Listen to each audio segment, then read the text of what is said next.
Dear viewers, আমরা এখন স্বপ্নদ্বীপের অতি সন্নিকটে। কিছুক্ষণের মধ্যেই আমরা স্বপ্নদ্বীপ পৌঁছাবো। আমরা হঠাৎ করে প্ল্যান করলাম একটু ঘুরতে যাওয়া যাক। চলে আসলাম স্বপ্নদ্বীপ। স্বপ্নের মতো যে দ্বীপ, সেটা স্বপ্নদ্বীপ।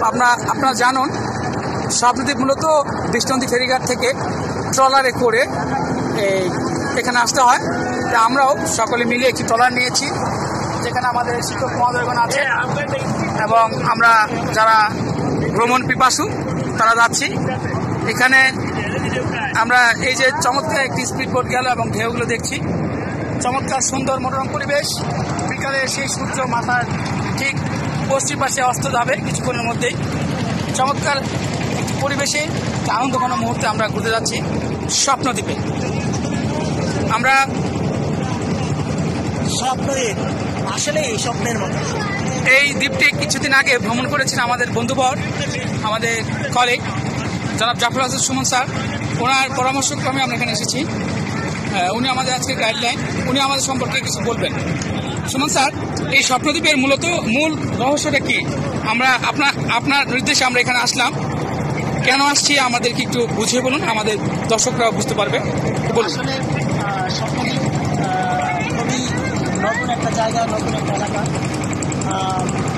বলা বাহুল্য যে স্বপ্নদ্বীপ এতটা স্বপ্নের মতো না হলেও মনকে প্রফুল্ল দেওয়ার মতো। তাই আমরা ভাবলাম যে স্বপ্নদ্বীপে ঘুরে আসা যাক, মনকে একটু প্রফুল্লতা দেওয়ার জন্য। আর বিশেষ করে কোনো এক জায়গায় গেলে মন মন সবই ভালো থাকে।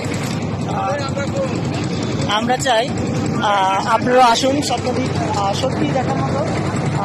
আপনারাও আসবেন। ধন্যবাদ সবাইকে। ধন্যবাদ সুমন স্যার। এখানে আমাদের Rakib sir, Mukles sir, Suman, Sunil sir, Bahauddin sir, নুলক স্যার, সেলিম স্যার, বাসা স্যার, আলামিন স্যার, আমরা আরও অনেকে এখানে এসেছি। কিছুক্ষণের মধ্যে আমরা এই স্বপ্নদ্বীপে পৌঁছাবো। আমরা দেখতে পাচ্ছি অনেকগুলো ট্রলারে করে মানুষ এখানে আসে স্বপ্নের মতো দ্বীপ, সেই স্বপ্নদ্বীপে ঘোরার জন্য। আমাদের ট্রলারও ইতিমধ্যে বন্ধ হয়ে গিয়েছে। আমরা এখনই নামবো। এই দেখা যাচ্ছে টিকিট কাউন্টার স্বপ্নদ্বীপের। একটু জুম করে দেখাচ্ছি আপনাদের যথার্থে। এটাই গেট এবং টিকিট কাউন্টার। চমৎকার পরিবেশ।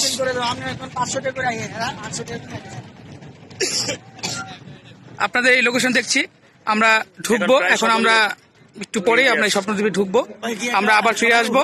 এখন সবাই আমরা নামবো, নেমে আপনাদেরকে আবার লাইভে নিয়ে আসবো। ধন্যবাদ সবাইকে।